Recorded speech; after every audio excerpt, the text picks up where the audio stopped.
Steve. One of the things I was waiting to see tonight was white evangelicals, which have been I was about to talk about the most consistent, reliable block of the GOP base for decades.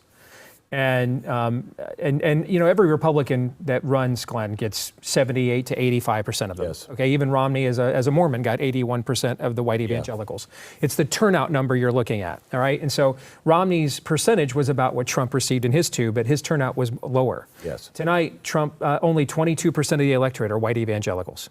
That's on par with the turnout that Romney received. Trump did win 81% of them, but it's by far the smallest turnout he received. I will tell you so that, far. You know, the president and I had several conversations about religious people turning out, and he didn't understand the evangelical. He's like, how is this being missed? Because he watered down his pro-life messaging and it offended quite a few people. I mean, a lot of people I know, a lot of people I've worked with in pro-life circles are mad, upset. We're not going to vote for him. I've argued with him in my own private circle. Yeah. It's kind of confusing in that, you know, before George W. Bush had great pro-life messaging and then just funded Planned Parenthood and screwed us. Correct. So in this case, it's kind of the inverse, where this guy has a great pro-life record, but his messaging sucks. All right, and it confused a lot of people. Nevertheless, but I can't understand. You have literally, I believe, a legitimate blood death cult on the other side. And not just that, it's something fundamental like, you know, it's really hard to complain about Trump's watered down pro-life messaging when you're in prison for what you believe. I mean, there's like a very fun, but the reality is what white evangelicals did tonight, and I hate to say this because this is my tribe, and you're going to be hard pressed to find someone who has spent more time organizing this group around the country than I have in the last 15 years.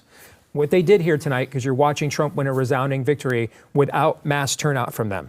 What they did essentially is marginalize themselves politically, and that will be felt moving forward. Yeah, that will absolutely be felt moving forward. And that's not necessarily good. It's not. You had Ron DeSantis basically, as I said earlier, beat the Florida amendment, the Kill 'Em All amendment, without major pro-life organizational help. I got a text from someone who is very well connected in conservative circles, won't mention his name. I'll tell you during the break, it's a name that we would all know, who texted me the fundraising numbers for a lot of the major pro-life groups around the country and was like, where's all this money being spent? Where are all these people at? I know. And so, you know, why aren't they on the ground helping us beat all these amendments in Arizona? I don't see them anywhere, he told me. So the reality is tonight is overall, the white evangelicals are going to have a very long conversation about who their leaders are, how they're going to proceed moving forward in the future, what their messaging is, how they want to do business politically. Tonight was not a good night for white evangelicals. No way to spin it. I think you're absolutely right on that. But I also, you know, have talked to enough leadership to know that there is a deep division. All of our churches are under attack.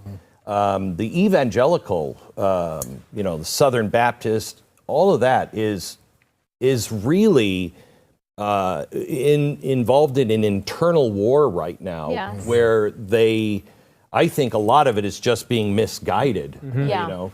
Well, we have a lot of, I've been a Southern Baptist for a long time. We've been through a lot over the past few years, but I think our biggest problem is not pastors who are overtly woke, but the pastors who this is all they give their congregations. They say this: both sides are bad and Jesus is coming back. And so their congregants are left thinking, well, I don't know what to think about abortion. What do I think about gender? What do I think about immigration? I guess the Bible doesn't have anything to say about these things. And then the pastors will just kind of say, well, just be nice and vote for the nicer candidate. That causes a lot of confusion, a lot of disengagement, and a lot of apathy. And I'm just thankful for the pastors who have realized that clarity is kindness, that courage is a gift that you give your congregants. And I think that a lot of the laziness that we see among evangelicals is because of that.